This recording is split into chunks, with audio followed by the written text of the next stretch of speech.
Okay, go ahead and let people in.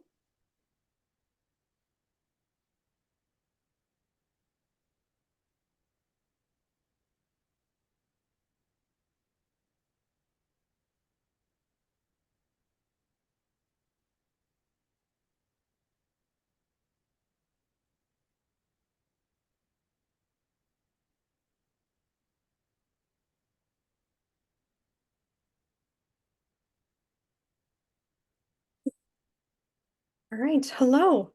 Welcome to the APIC Great Lakes 2024 Educational Webinar Series. This month, we are excited to host Michael Jackson Jr., Certified Carpenter and Michigan Regional Council of Carpenters ICRA Coordinator. Mr. Jackson is responsible for the marketing and promoting UBC ICRA to the Michigan facilities and contractors. So some housekeeping rules. Please mute your line. Please do not put us on hold because we could end up having your music show up on our video as well. So without further ado, I am going to pass it over to Mike. Thank you so much for joining us today. And thank you for the opportunity. I'm going to go ahead and start my screen share.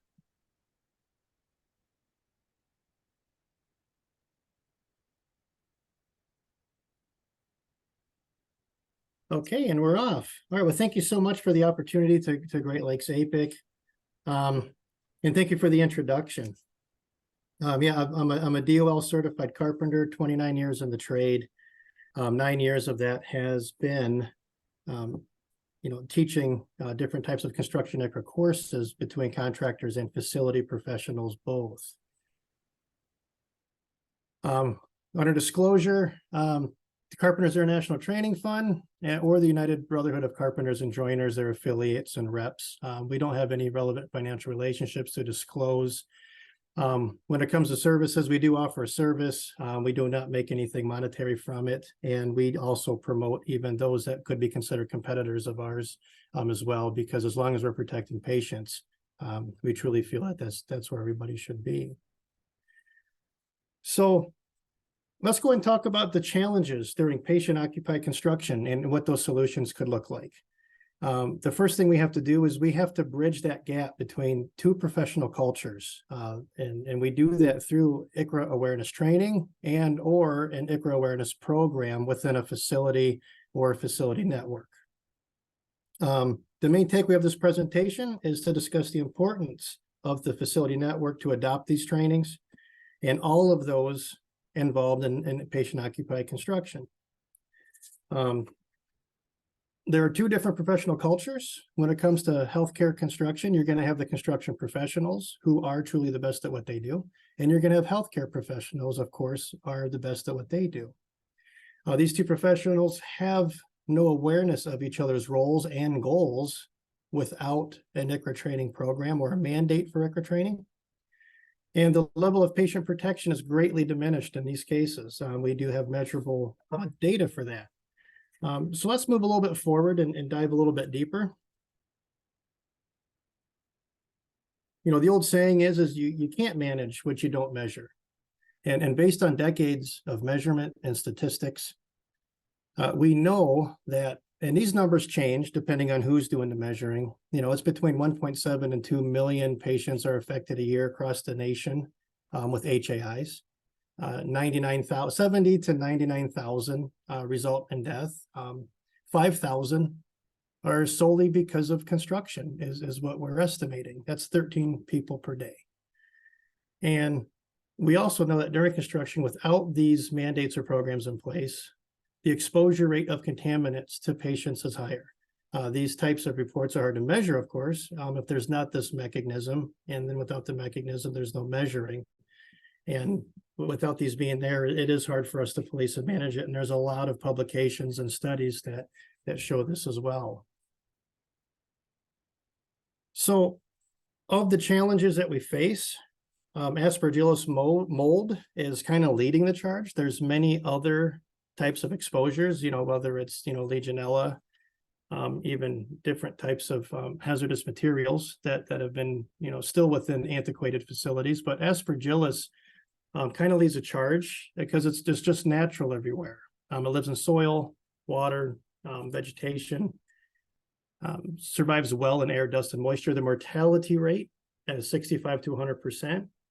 And, some of the research that we share shows that, in one case, 213 exposed patients led to 106 deaths. And this is something that is not new to the healthcare professionals, especially the infection prevention experts. But I can tell you when it comes to construction workers and tradespeople, this is completely Greek to them. And I can share it with you as I teach many every year. And I always ask if anybody's ever heard of Aspergillus. And it's typical that the class has no idea what I'm talking about, but we make sure before they leave that they at least have an awareness and understanding of what this is. So some more challenges that we face with construction in a patient-occupied facility.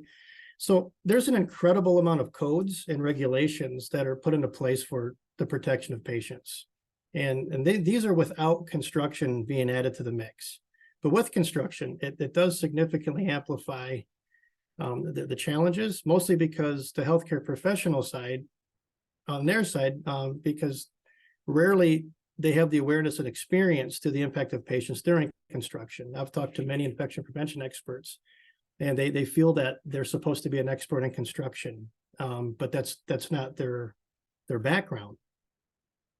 And when these things happen without the program, priorities tend to shift to budgets and timelines. And some of what I'm going to talk about, I do have to be a little candid about, because I'm a big advocate that the infection prevention experts should be a part of the construction process in the very beginning when they're talking about the plans, let alone when they go out to bid.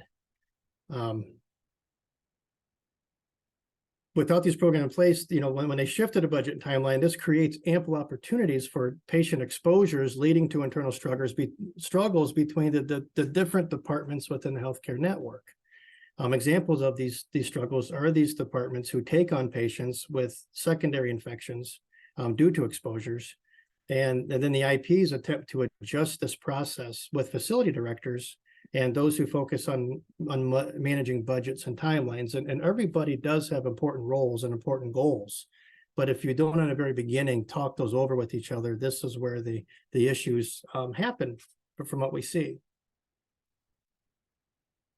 As we continue looking at some of these challenges, even though this study is from 2006, it still kind of lands true today. And again, depending on who's measuring and who's managing the processes. Some networks have really good ICRA programs in place. Some truly don't. I'm not going to mention any specific networks or names, but some do have it figured out and some don't. And from this 2006 study, it basically shows that half of the aspergillosis outbreaks are because of some form of construction or renovation.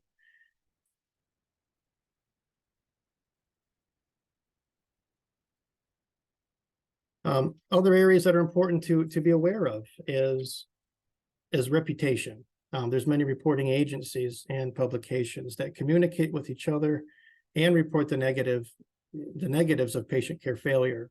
The good news is that there's also a lot of those who report the positives and the successes. And of course, what I'm going to say is that those who focus on awareness and education will lead in the positive reporting sector.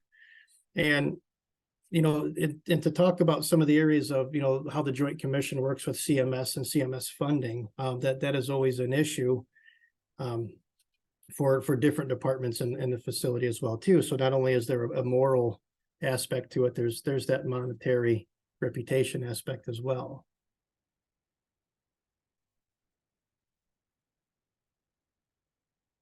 So continuing with compliance challenges and updates, when it comes to these compliance challenges, it's important within the ICRA program to have IPs and the facility construction managers up to date on these compliance requirements.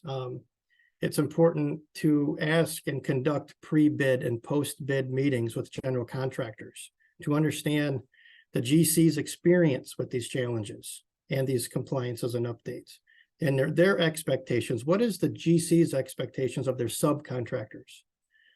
And what is their subcontractor experience? You know, as a tradesperson myself, I always joke and say I'm allowed to pick on tradespeople, and I can tell you we're trained to be efficient. We're trained to work in a way that's productive. You know, how many sheets of drywall can be hung? How quickly can we demo out a room? Can we knock down a wall? What's the shortest path to a dumpster? What's the shortest path to bring in the new materials? And when you're an experienced and programmed tradesperson, these things are hard to break, and unless you have a program in place where they're ahead of time, they're taught what are the new rules. When it comes to the beginning, working with the infection preventions, it shouldn't be about which contractors are the lowest bidders, because that's easy to do because everybody has a budget and you want to use your current amount of budget to get the best that you can for your facility to create the best patient care. But in these situations with contractors, it should be about who is the most experienced and qualified lowest bidder. Way too many times, countless times have I seen reports or myself witnessed negative patient impact. And it was a situation of a contractor who wasn't experienced with patient protection or these compliance challenges. And they weren't even aware of different types of compliance.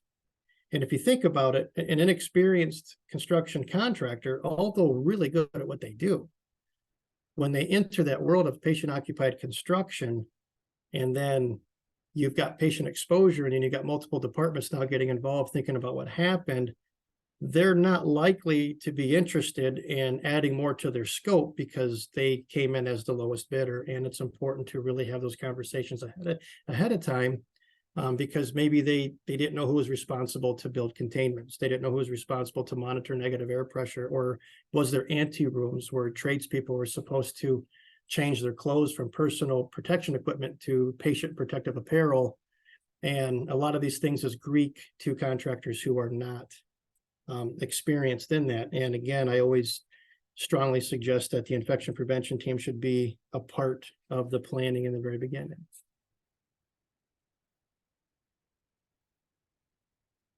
So as we dive deeper, let's talk about, you know, we have talked about contractor awareness, but what about the facility employees? What are they aware? Are they aware of the impact to the patients? You know, surprisingly, they often don't. I've met with healthcare networks who have told me, and some people disagree with this and some people wholeheartedly agree with it, but they view construction in a patient-occupied facility the same as when they set requirements for fire awareness, natural disaster awareness, active shooter awareness. It's something that everybody in the area needs to be aware of, because at least with some of the other awareness protocols that facilities put in place, aspergillus and other exposure is not seen. It's happening when nobody knows it's happening, and it's super easy to happen. When we've seen awareness levels taken to this level, the infection prevention process is much more successful during construction, and it's because that level of awareness and the teamwork was there. Everybody in the beginning understands what the common goal is and how to work together with it. They don't look at each other's divided goals, and it's more of a 30,000 foot picture.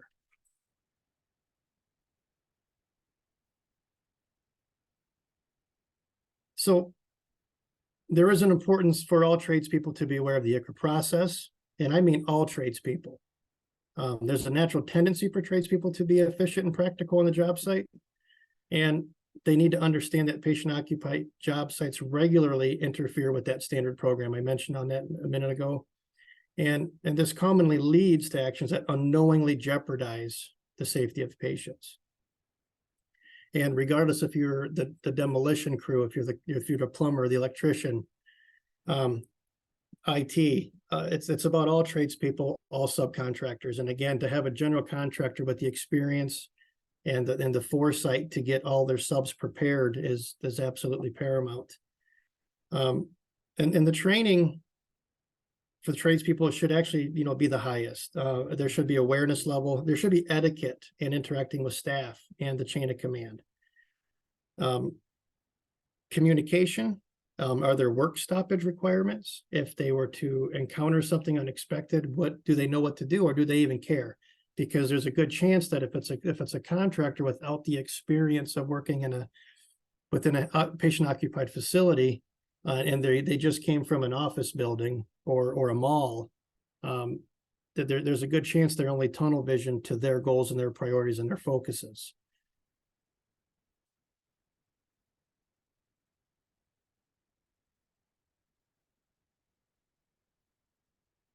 So to look at current reports, we have too many stories. The team that I work with, we used to have a couple. Now we have too many to share. So we just kind of stick with them to show that things still happen today, unfortunate occurrences.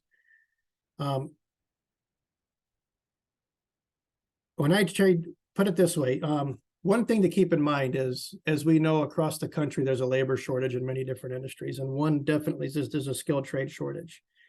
We have a group of experienced tradespeople, regardless of the trade, that are retiring and leaving in droves. And all the trades across the country are scrambling to fill these needs.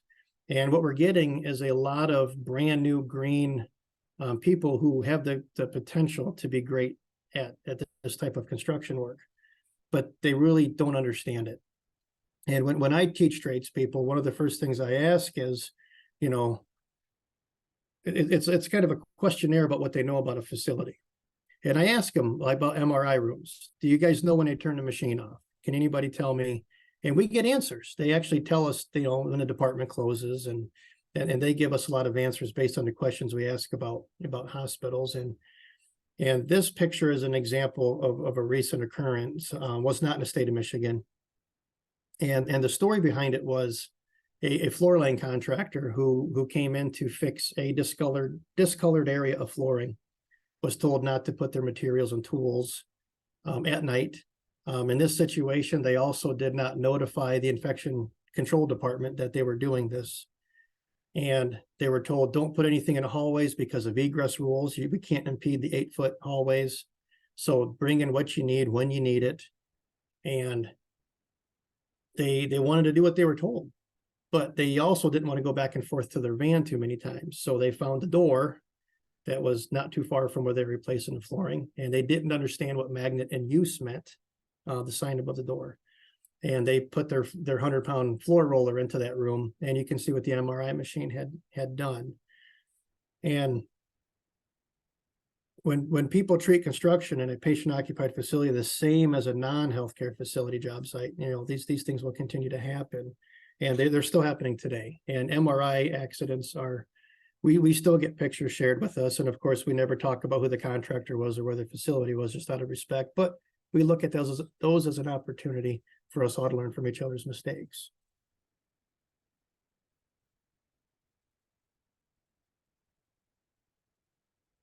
We still encourage everybody to, if they're struggling, to implement an ICRA program.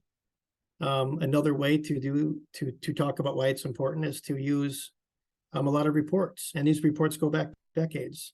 We encourage all to research the publications that report, you know, aspergillosis outbreaks from construction. Many publications for decades publish these to help learn from prior research and the mistakes of others, and we share many of these stories too. A lot of them are heartbreaking, but they're just real, because it seems like it's a simple elementary type process, and what it does is it releases a contaminant, you know, and the exposure rates are high, and then the outcome is bad. And we encourage those who are looking to mandate a program to use these reports to help them in that effort.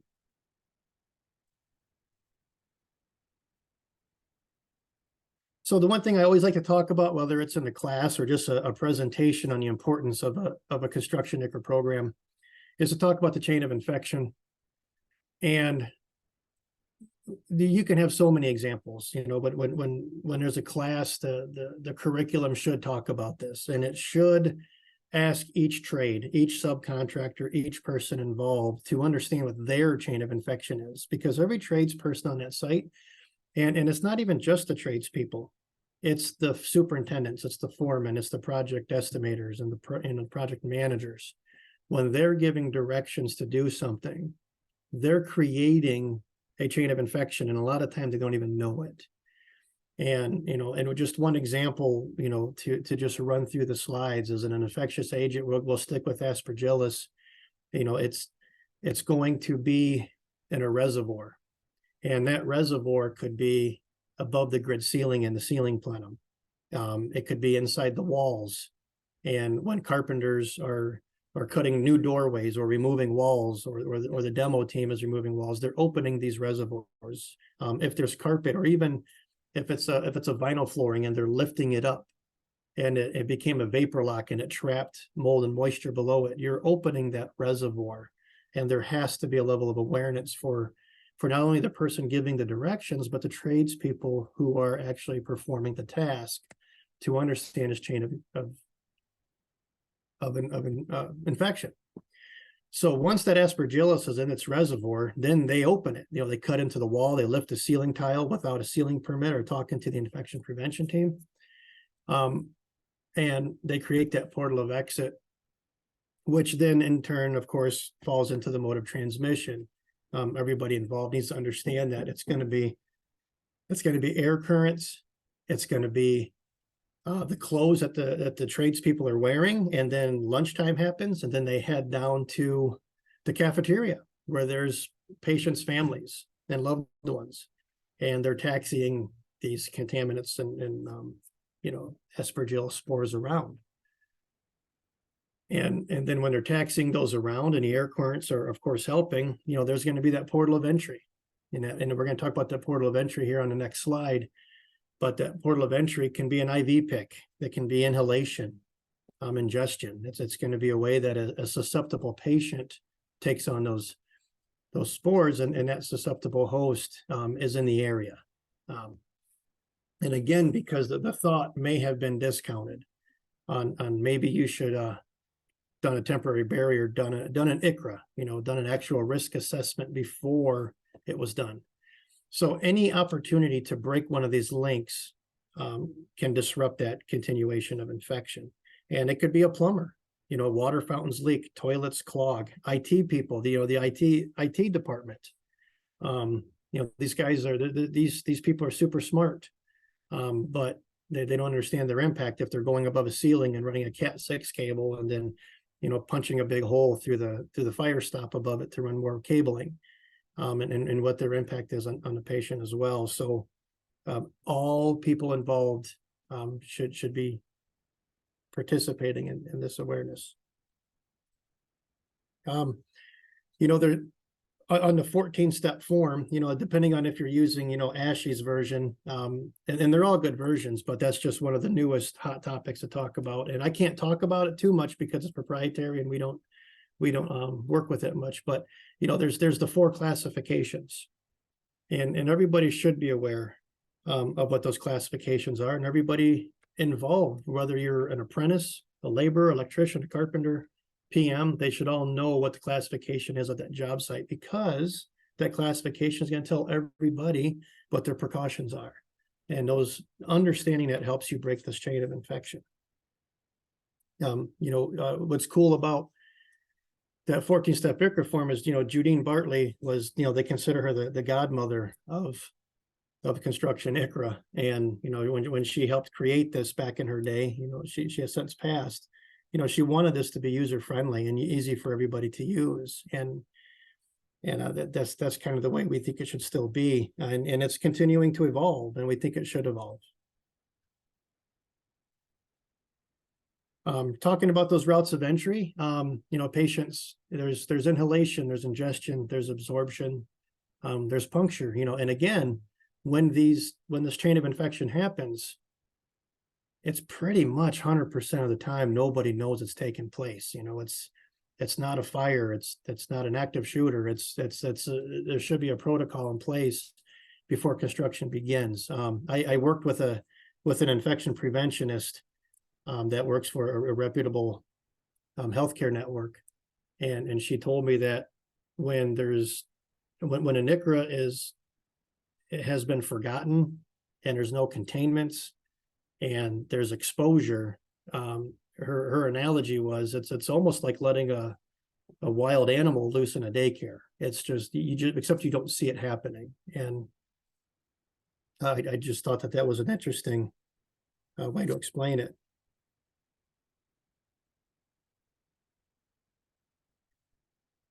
So these pictures here are just examples that we always share.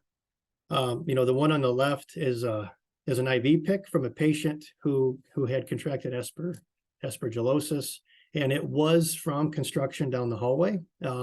This was another story of where a contractor was hired. The infection control department was not made aware that this was going to happen because it was only going to be a quick 2-day job to remove a wall and rebuild a new one because there was going to be some equipment control panel put in it. And when they removed that wall, they created that portal of exit. And the aspergillus spores had gone airborne. He couldn't see them, and it affected multiple patients in the hallway. We heard none of them passed away, but they did, go through a round of antibiotics or whatever it would take to clear it up, and it did work. On the right is an example of carpenters removing a base cabinet in a pharmacy and the amount of different types of pharmaceuticals that were underneath it. And in this situation, a carpenter had kneeled down on something and ended up getting an infection in their knee because something had, they were allergic to something, or something gave them an infection. I don't exactly know what happened there, but it's not only just the patients, but it's also, protecting the contractors, because they're not in a typical construction site. I always ask tradespeople the number one difference that they're going to encounter in a patient occupied facility. And of course, there's patients, and there's also going to be biohazards, and there's going to be pharmaceuticals. And you're not going to encounter that if you're building office buildings or strip malls or bridges. So there's a level of awareness that everybody should be a part of. And the other thing too, that a reputable, experienced GC is going to understand that if patients are exposed, or if tradespeople are exposed to biohazards or different pharmaceuticals, or even things that are viral, it could potentially affect their EMR ratings, their modification ratings for them bidding on future jobs, because they got to take care of those tradespeople too, and that's also something that we should all be aware of.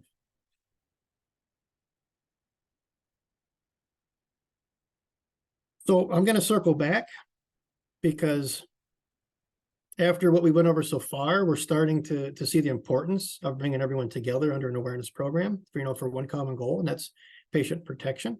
And IPs, quite frankly, infection prevention department, the infection prevention experts, I think we feel strongly that they should be given authority over a lot of this. And when we see failures, they're not.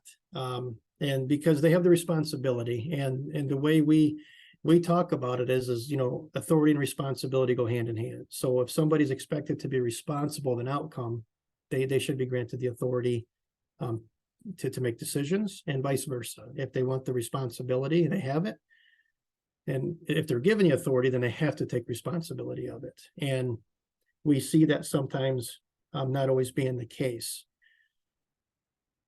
It's important to know that there are some very experienced contractors out there, and they know how to ask the right questions in the beginning. One of the main things is the chain of command,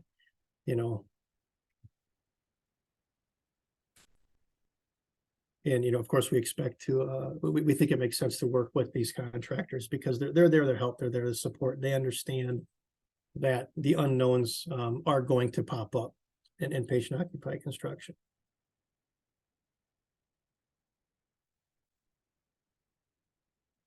So in efforts to push towards this type of program and ICRA training, there's some surprising truth about educational requirements to work within a healthcare facility. Why wouldn't there be educational requirements for construction professionals, is one of our common questions. Many other non-healthcare construction sites require responsible contractor language that mandates varying levels of awareness and training. A lot of these can include OSHA 10 or OSHA 30, craft certification, first aid, CPR, aerial lift, silica awareness. The list is actually pretty long, and that's the end user asking their contractors to make sure that the tradespeople are prepared for this. And when it comes to construction in a patient occupied facility, because the one variable that's different than any other job site is patients, again, I'm going to always drill down on the fact that there should be some kind of a standardized ICRA training or ICRA program in place for all of those involved. And, some people would say, but Mike, that's between the contractor and the tradesperson. But in reality, if you look at some of these big, large commercial contractor or construction projects, it is from the end user requiring those mandates. Many networks, have moved in this direction. Many have. There's still a handful that haven't. And I think it's also important to do research on ASHI and, of course, APIC.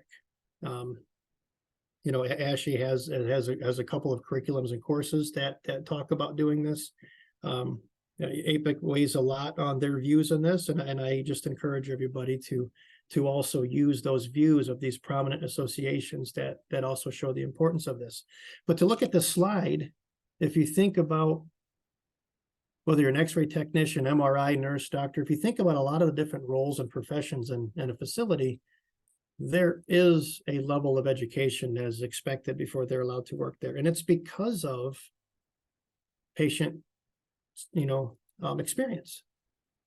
And then all I do is ask everybody who's watching and listening to think about how that patient experience can change if you've got tradespeople around patients who have no understanding of the culture of healthcare and patient experience and protection.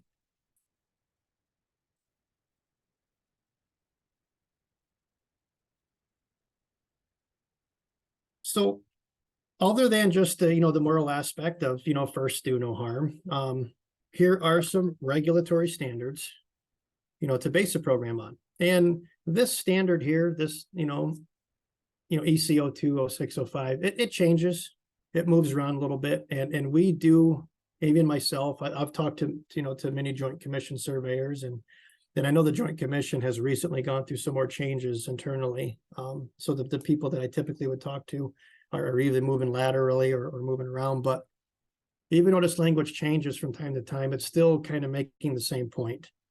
And that's that, this EC requires an organization to have a pre-construction risk assessment process in place, ready to be applied at any time if planned or unplanned demolition, construction, or renovation occurs. And staff and contractors performing the work are to have a working knowledge of specific protective practices being implemented. And in a nutshell, it's basically saying you got to do a risk assessment and you have to enforce it. And when we work with and talk to different, Joint Commission surveyors, they'll tell you that they're if they go to a site and they see, they're not there because of construction, as we all know, but if they see the construction, they're going to go right for it because that's where they feel that they're going to find somebody who's not prepared. And we think that there should be a minimum of understanding that tradespeople need to understand at least what their classification is and understanding what their precautions are, because that shows that a risk assessment was done and it's being enforced. And the chain of command is always going to lead back to that infection prevention expert in the facility.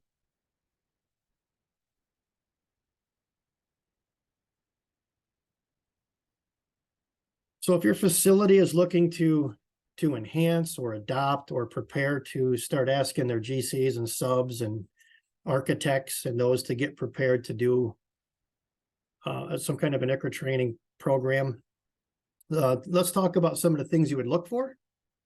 You're going to want to find, a curriculum that has awareness of the regulatory agencies, organizations, and responsible parties. It's important for even the lowly tradespeople to understand everybody else's concerns. How is everybody else getting heartburn, and how can they help prevent it? Of these five, the second one is healthcare facility administrative controls, fire control, facility permits, facility codes. Again, if you think about everybody who works for the facility, they have an understanding of the facility codes. And when it comes to permits, is there hot work permits? Do the tradespeople understand that healthcare facilities have different guidelines when it comes to pulling, hot work permits. Is there going to be an open flame? Is there going to be a spark? Is there going to be heat? And then fire control.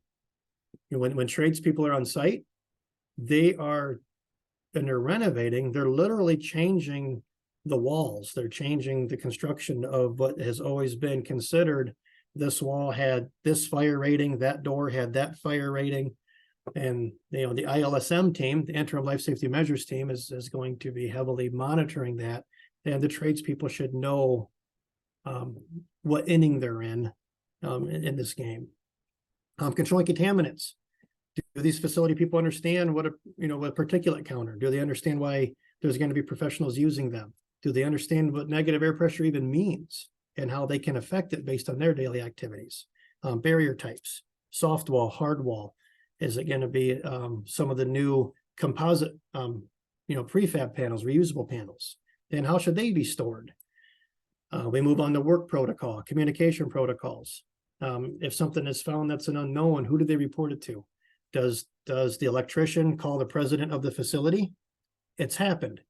Do they call the newspaper? It's happened. What's the chain of command? Decommission processes. If there's a computer in a room that's ready to be remodeled and it's still running and hooked to the wall, tradespeople will unhook that computer and move it. That was not decommissioned for a reason. There's so many levels of awareness we can never touch on in the time we have to express the importance. Facility etiquette. I could tell you as a tradesperson myself, my fellow tradespeople brethren can be cavemen. And when you're around people in a facility who are there for emotional reasons and their health and their loved ones' health, facility etiquette is should be a part of a course. And people would say, but Mike, we always have an orientation for the construction crews. Well, we still have issues after orientation. Orientation can only go so far. And then there's mold considerations. Are the tradespeople familiar with New York City guidelines, and do they have an understanding with the facility in the event that mold is discovered?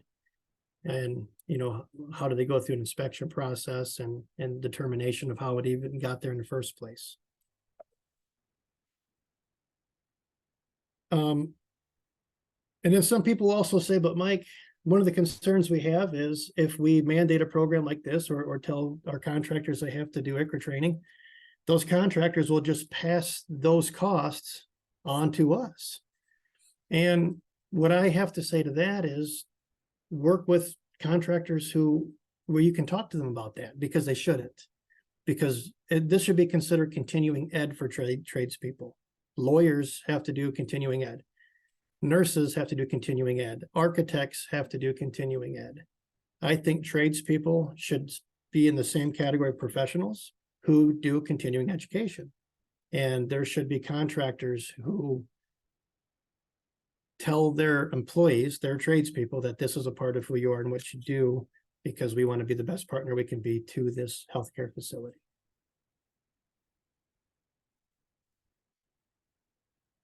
Other objectives for an ICRA educational platform. You should look for being respectful to patients. I can tell you most tradespeople don't understand HIPAA. They don't understand how social media can be a nightmare, and people like to take pictures of stuff and people put it on Facebook. And I share these because these are real stories that I hear about. And of course, maintaining a clean environment. It's different from any other job site. Understanding water damage and what water can do, especially if your contractor is temporarily shutting off water and there's stagnant water lines. Do they understand what the facility's water management system or program looks like? How to respond to emergencies, understanding the different codes that can be, over the PA system. And documentation. When it comes to documentation, does the general contractor have an agreement with the subs when it comes to documenting sticky mat changes, measuring air differential pressure gauges? And again, the chain of command, this is so important. And what is the work stoppage processes? All of these things should also be talked about in that class.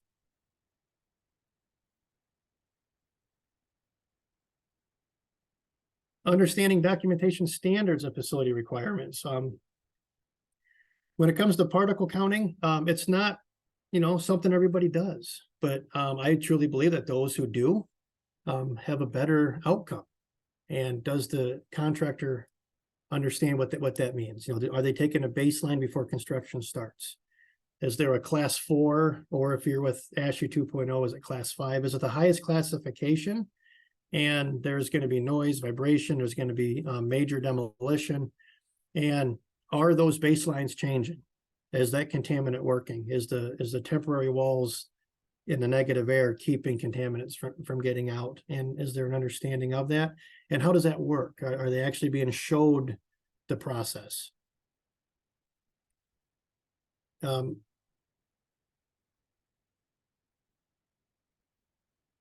Does the facility, does the contractor understand sequence? Does the facility understand process and sequence? And when I say that,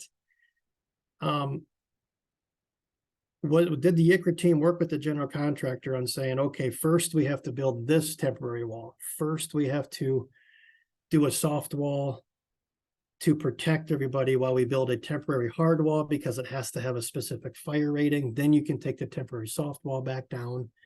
And that hard wall has to be a cleanable surface. It has to be a sealed cleanable surface. It just can't be drywall with tape on the seams. And then once that's done, then we can do A, B, C, and D. Does that sequence understand, or do we have a Wild West contractor that's going to show up and get the job done quick? We believe in efficiency and productivity, getting the best budget, but of course with patient occupied construction, there's so many more variables that have to be taken into effect so that corners aren't cut.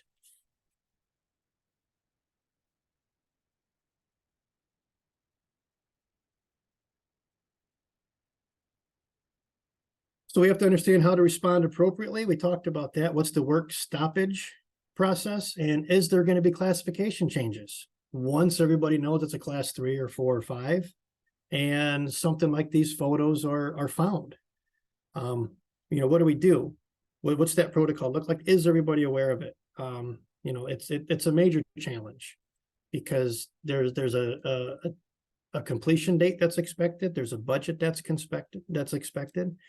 And one question too, that's just important, regardless of who the contractor is, but is there a contractual understanding with the facility that if there's a work stoppage due to an unknown, is there some kind of financial buffer for them to pivot, and not lose their shirt over the situation? Because again, to be candid, when we hear about some of these bad stories, it's because a contractor was not aware, they didn't have the experience, and then they run into this, and then they have to shift their people, or did they want to keep it a secret and hurry up and just remove it? These are things that actually happen, when there's not a really strong ICRA program in place, and you've got contractors who are good at construction, but they don't have the experience in how to deal with the expectations of a patient-occupied facility. Hazardous material overview. There's a lot of antiquated facilities. You're going to find lead. You're going to find asbestos. You're going to find a lot of hazardous materials. And not only just that, but gang boxes. Gang boxes is a giant metal lockbox that all contractors use, and they go from job site to job site. And they don't think to get permission from the facility before bringing in specific chemicals or cleaners or solvents, and then they'll use them on the job site, and they don't recognize what their impact is to that facility or the patients. So a curriculum should talk about that process as well. Routing is huge. Again, tradespeople and contractors are efficient, but the ILSM team, the interim life safety measures team, will work with the ICRA team, and they're going to say, you can't use this elevator, you can't use this hallway, you can only bring in new materials at this time of the day, and you can only take debris out down this hallway and in an enclosed gondola. And if you don't have that laid out specifically when you're talking and working with your contractors, there's going to be drama. There's going to be problems with that for sure.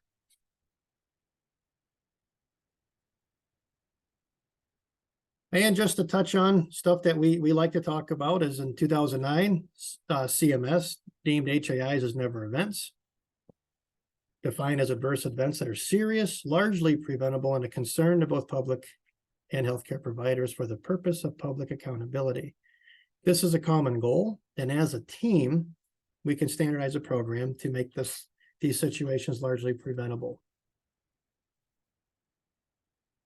Continue on curriculum. Again, there's a traditional, process of 4 patient risk groups, 4 construction project types, and 4 classifications that lead you to the precautions that every person involved in the project should be aware of.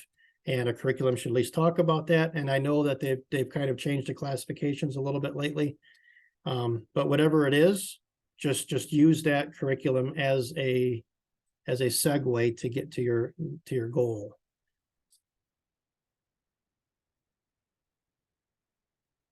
Even those who aren't involved should at least have some level of awareness. One of the stories we hear is even the doctors, the surgeons, the physicians, they'll get curious. They'll unzip a containment and they'll pop inside to see what's going on. And even they need to understand, what is their impact when they do something like that. We always tell people, if you see it, say it. Through the chain of command, of course. And again, when we're working with people to get them to adopt something, we always do the what's in it for me. For the consumers, the ability for loved ones or myself to visit the local healthcare facility and feel confident that we're in a safer environment for receiving the care we need. And for the healthcare organization, it's the ability to have a workforce of healthcare industry professionals and construction-related professionals who understand the why. Everybody's very smart. They know how to do all kinds of stuff, but they need to understand why they're doing it to protect patients, visitors, and themselves during these projects. And then as I conclude, who should receive the training? I'm going to stay redundant and say whether you wear a tie or a tool belt, no one's above patient safety. Everybody involved from the beginning to the end needs to have at least an awareness of what's going on so that they can see it or say it. And just a couple of recent examples was security guards shutting off the negative air at night to save money on electricity. Maintenance, or IT lifting ceiling tiles without an ICRA or ceiling permit. Facility directors starting small projects without, first at least, talking to the infection preventionists about it. And planning and design not preparing for contractors for delayed routing or containment measures during estimating. The list is endless. So again, tie or tool belt. Let's get everybody trained up. And I think at that point, it leaves us at what looks like about 12, 13 minutes for any questions I hope I can answer. Yeah, thank you so much, Mike, for taking the time today to share your knowledge and expertise on construction in the healthcare settings with our chapter today. I think this was a great presentation and really reiterates that, when we come together to understand each other's roles and responsibilities and collaborate in our work, we can improve patient safety and outcomes. There is a comment in the chat where our IPE do agree with you and say that, these people need to have their OSHA training. They need to have required ICRA training before doing any hospital construction work. There is one question in the chat, Mike. So the question states that some of this enforcement of appropriate behaviors needs senior leadership support. For example, when IP doesn't approve a work to continue, and we face the issue of, time is money for some of them, and we don't like delayed projects. And so do you have any advice on how to preemptively make leadership aware of the risks? I think the best advice I can give is to ask them to sit through an awareness course themselves so that they can be exposed to those scary stories and those challenges of what the IPs actually see and face on a daily basis. Because in my experience, I think that's the disconnect. It's that tunnel vision. Like you said, it's the budget, it's the getting the job done on time. And I've actually been told by certain professionals that we need to be a little more scary when we talk about it, to talk about the patient who did pass away, and it was in a city that you might go out to eat in, and to try to hit home a little bit better with them on that. And then maybe after they take in that type of information, and then it's easier to ask them for support on their end, because when they're looking at the budgets and the timelines, they can be a little bit open-minded about how they can give some wiggle room on working together. Yeah, thank you. I think that's a great advice. And just some of the pictures you shared with us today in your presentation, I think it's really powerful. The mole pictures and all the clutters and the trash observed, when we removed a cabinet, that really indicates the harm we're putting, for these patients. So thank you for all the examples that you've given. So I don't know if there's any additional questions, but if you guys do have any, we do have time for questions. So I welcome you guys to come off mute and ask your questions.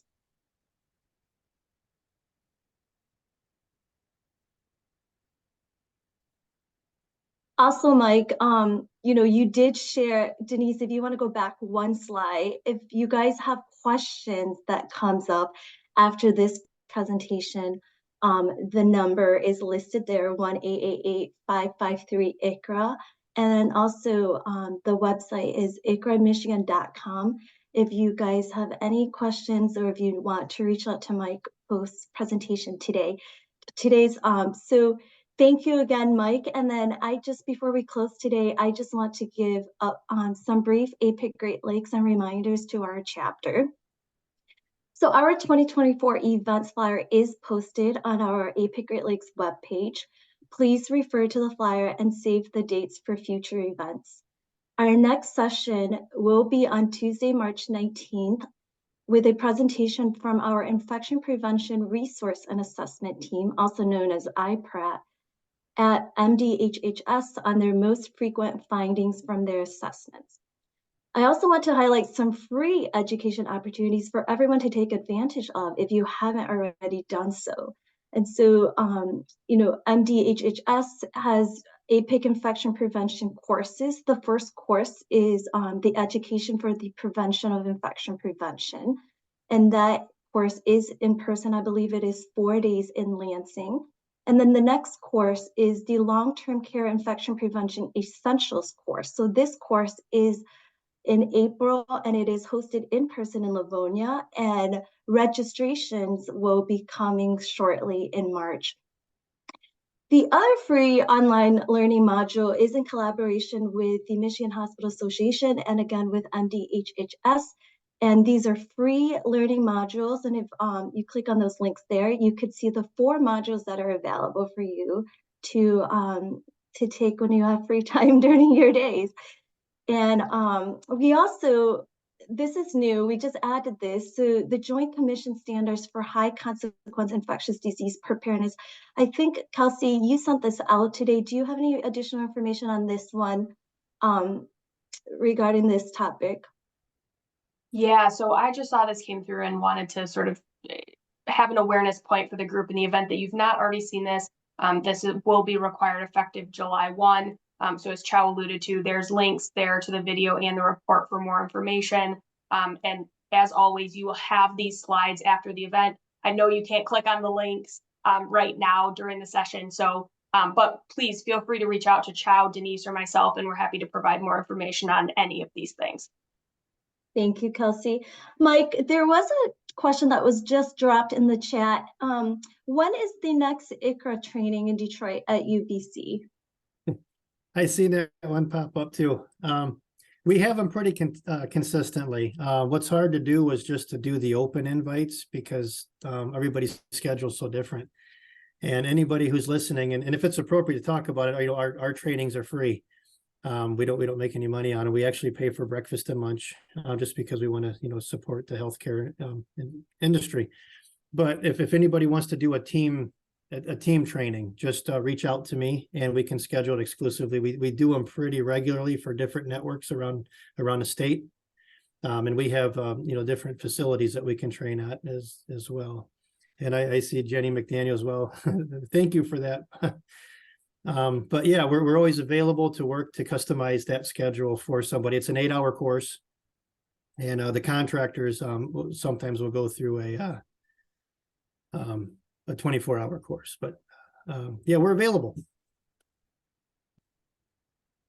Thanks, Mike. And I think most of my team members at Corewell have also attended your course, and everyone have said it is a very, very good course. And we recommend, all infection preventionists and those in the healthcare to attend. So thank you again, everyone. We will send out post-webinar email with a link to our YouTube channel where you can access all of the session recordings, including today's session. And then also, we will also include a link to today's presentation slides to the APIC Great Lakes webpage. And then when you are on our YouTube channel, don't forget to hit that subscribe button.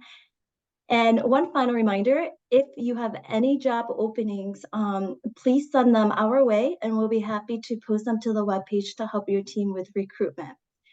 So again, thank you, Mike, and everyone who joined today. This was a wonderful presentation and we look forward to seeing you all next month, and have a great rest of your week. Thank you so much. Thank you.